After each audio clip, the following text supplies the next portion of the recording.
इमरान खान के ऊपर 4 मुकदमात ऐसे हैं जिसमें इमरान खान को सज़ा सुनाई गई। वो 4 मुकदमात कौन से हैं? उनमें पहला है तोशाखाना, दूसरा है निकाह वाला केस, तीसरा है साइफ़र केस और चौथा बिल्कुल जो तैयार इस वक्त खड़ा किया गया है वो है 190 मिलियन पाउंड केस।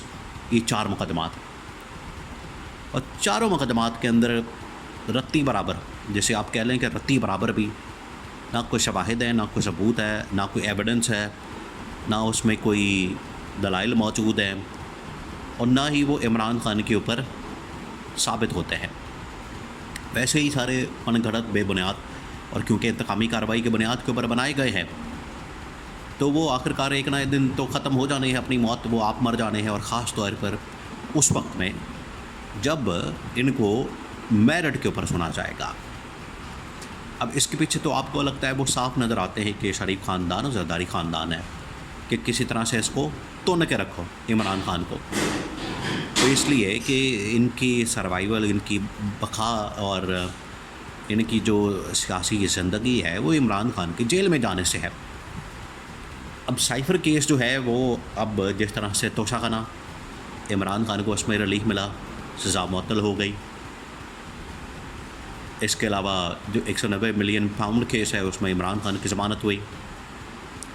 अब रह गया ये निकाह वाला और साइफ़र केस भी पूरा खुल गया। इंतहाई अहम तरीन मामला है, इसको आपने समझना। देखिए साइफ़र केस के अंदर अब आखिरी समाअत होने जा रही, आखिरी, बिल्कुल आखिरी।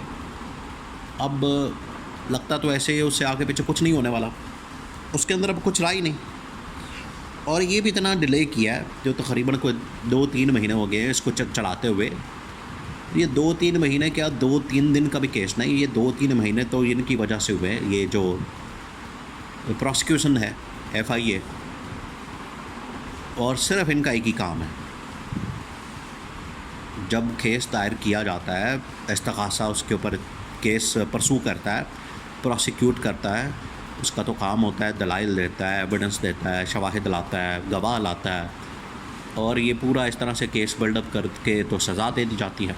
लेकिन नहीं, इनमें से कोई काम प्रोसिक्यूशन ने नहीं किया, यानी कि FIA ने इमरान खान के ख़िलाफ़ नहीं किया, बल्कि क्या किया कि डिले कैसे करना है, बस एक ही काम है। तो डिले करते करते 3 महीने हो गए। अब आखिरकार जजेस भी, उन्होंने भी, उनकी भी बस हो गई है, उन्होंने कहा हर हाल में फ़ैसला सुनाना है। अब मंगल वाले दिन अगले हफ्ते जो है वो इसकी समाअत होने जा रही है और उससे पहले जो हेयरिंग हुई है उसमें चीफ जस्टिस ने पूछा है साइफ़र केस से मतलब, ये आपको ये बता दें कि ये शाह महमूद कुरैशी और इमरान खान के ऊपर है, जिसमें इस्टेब्लिशमेंट उस वक्त की जनरल बाजवा को ये एक साइफ़र आता है। उस साइफ़र के अंदर ये लिखा होता है इमरान खान के ख़िलाफ़ अदम एतमाद हटाने का, अदम एतमाद लाने का, और फिर इमरान खान को हटा के अदम एतमाद के ज़रिए तो पाकिस्तान को माफ़ कर दिया जाएगा। बिल्कुल फिर वैसे ही होता है, माफ़ तो कर दिया जाता है, लेकिन ये नहीं बताया था कि फंसा भी देंगे उनको। मुल्क फंस गया अब बुरी तरह से, अब ना आगे ना पीछे, पीछे जा नहीं सकते, आगे आपके पास रास्ता कोई नहीं, क्या करें। तो चीफ़ जस्टिस जो आमिर फ़ारूक है इस्लामाबाद हाई कोर्ट का, उसने बड़ा एक वैलिड सवाल किया है। पता नहीं स्टेज पे क्यों किया, उसको तो पहले कर देना चाहिए था, लेकिन उसने अब किया। उसने कहा है कि जो ये ट्रायल हुआ है साइफ़र केस का, क्या ये फेयर हुआ है? ये बड़ा सवाल ऐसा है, इसके 2 पहलू हैं कि फ़ेयर ट्रायल का उन्होंने क्यों कहा प्रोसिक्यूशन। अच्छा, प्रोसिक्यूशन ने भी बड़ी मज़े की बात, ये उन्होंने भी कह दिया कि हाँ जी फेयर नहीं हुआ। अब ये क्यों कहा? इमरान खान को तो पहले दिन से पता है कि ये केस तो है ही नहीं, ये इन्होंने शरीफ ख़ानदान ने, ज़रदारी ख़ानदान ने मेरे ऊपर बनाया, मुझे जेल में रखने के लिए, पाबंद सलासल रखने के लिए 14 साल की सज़ा सुनाई हुई है, ताकि 14 साल तक मौज मस्तियाँ करते रहें, लुटमारा करते रहें, मुल्क के अंदर तबाही और बर्बादी फेरते रहें और इनको कोई रोकने वाला टोकने वाला ना हो। और आप देखिए मुल्क इन्होंने कहाँ पर पहुँचा दिया।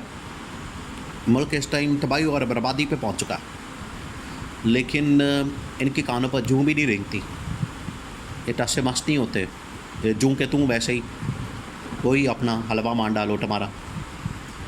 जब ये आखिरी लास्ट हेयरिंग हुई उसमें पूछा गया है क्या फेयर ट्रायल हुआ है, प्रोसिक्यूशन ने भी कहा नहीं। इसका मतलब ये है कि फेयर ट्रायल ना होने की बुनियाद पर इस केस को रिमांड बैक किया जा सकता है। और आपको पता है कि जब ये तोशाखाना केस चला था, तोशाखाना वाला, उसमें भी 2-3 मरतबा केस फेयर ट्रायल ना होने की बुनियाद के ऊपर रिमांड बैक हुआ।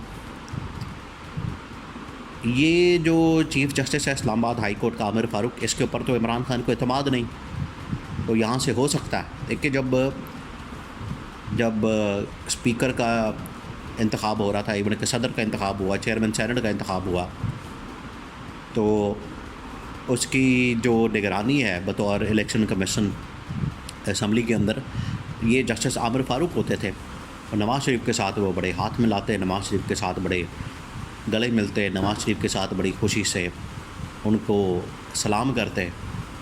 तो यहाँ से आप अंदाज़ा कर सकते हैं।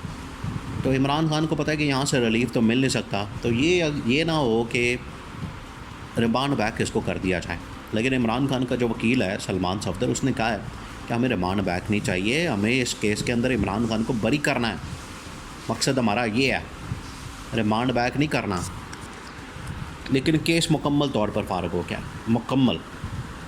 चले फेयर ट्रायल अभी तो माना तो सही, कम से कम 6 महीने साल बाद इनको एहसास तो हुआ। जल्दी ये हो गया, ये नहीं कि इमरान खान दुनिया से चला गया, 50 साल 100 साल गुजर गए तब इनको ख्याल आया। जैसे जुल्फ़िकार अली भुट्टो के केस में हुआ है कि 50-60 साल बाद इनको ख्याल आया कि वो हो जुल्फ़िकार भुट्टो को तो फेयर ट्रायल नहीं मिला। तो ये जो अदलिया का इस वक्त हाल है 160वें नंबर पर है, वो इसी वजह से है। अदलिया भी तो अपने आप को ठीक नहीं करती। अदलिया अगर अपने आप को ठीक कर ले तो ये 160 से 60 पे आ सकते हैं और मेरिट के ऊपर फैसला करें, किसी का दबाव ना लें। अभी हो तो रहा है आहिस्ता आहिस्ता, लेकिन इनको डट कर मुकाबला करना पड़ेगा। अब बहरहाल ये केस जो है वो अब लास्ट स्टेज पे आ गया। इसी तरह से निकाह वाला केस खावर मानिका का, वो भी लास्ट स्टेज पे है। और इमरान खान का रिलीफ जो है अब इसमें दूर नज़र नहीं आ रहा। इमरान खान को इसमें रिलीफ मिल जाना। इमरान खान ने इसमें रिलीफ हासिल करके ना सिर्फ बाहर आना है, उसके बाद निकाह वाला केस भी अगले हफ्ते, तमाम चीज़ें इसी हफ्ते सारी मुकम्मल हो जानी है और इमरान खान को रिहाई मिल जानी है। और ये आवाम के लिए, पूरी पाकिस्तानी कौम के लिए, 25 करोड़ लोगों के लिए एक बहुत बड़ी खुशखबरी वाला दिन होना है।